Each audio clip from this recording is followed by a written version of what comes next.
Welcome, Falcon fans, to another edition of Bowling Green Falcon Hockey Weekly. Ryan Vallon here with head coach Chris Bergeron. Thank you very much for sitting down with me, Coach. Thanks for having me, Ryan. I appreciate it. So before we dive into the weekend that was against Robert Morris, we do have some big news to announce that Bowling Green Falcon Hockey will be hosting the 2019 Icebreaker Tournament. So, Coach, it's a pretty big honor to not only participate in the tournament, but to host it as well, and that'll be held at the Huntington Center to begin the season next year. Yeah, I mean, my personal relationship with the Toledo minor pro hockey team goes back to the Storm days, and being able to move back in the area and just kind of rekindle that relationship a little bit through BGSU has been great for us. You know, we were able to be part of the outdoor deal that basically the Walleye put on at Fifth Third Field, and that was a really cool event. And then to be part of, we actually, even before that, we hosted a regional at the Huntington Center as the host, but a partnership with the Huntington. So it's something that makes a lot of sense geographically, and those are people we want to be in business with and have a partnership with. So we talked about this as an icebreaker opportunity.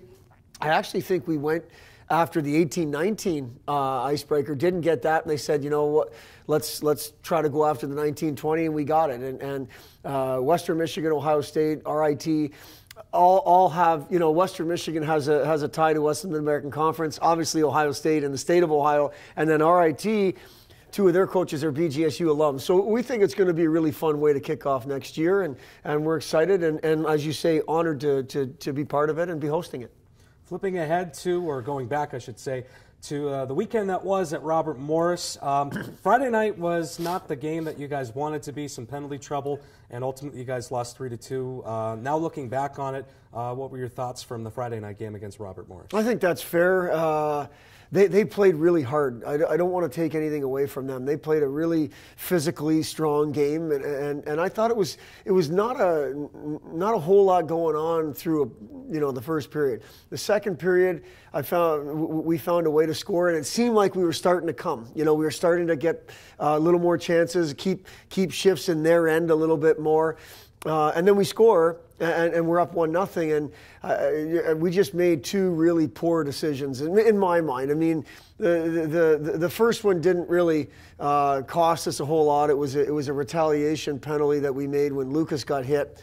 It should have been a 5-minute penalty. Instead, it was a 3-minute power play because we took a penalty, which was an undisciplined play, and then we got a 5-minute major there when we were already shorthanded. And I just feel like we have to learn from those decisions and not make them at those times. I mean, I don't want us to ever make them, but in particular at those parts of the game and those times of the game, because it was such a tight game, we were trying to find ourselves and find the level that we'd set for ourselves earlier. And it's 2-1 going to the third. Their power play took advantage of those opportunities, and we score maybe midway through the third to make it a 2-2 game, and thinking, okay, we're going to find a way here. We have a power play, make it to go ahead, and weren't able to execute on it. So it was just a game where we were fighting ourselves a little bit, trying to find our game on a consistent basis, and we couldn't, and we had a really good opponent that took advantage of that. And about 48 hours later, the team came back home and hosted Robert Morris in the regular season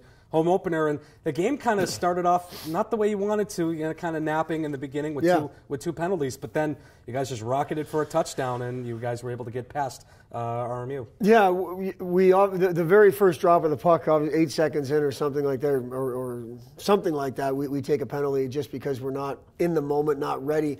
The second penalty we took, and then we had a great kill. The second penalty we took, I think it was almost incidental contact that our guy initiated, and no issue with the call at all, not even really an issue with the play.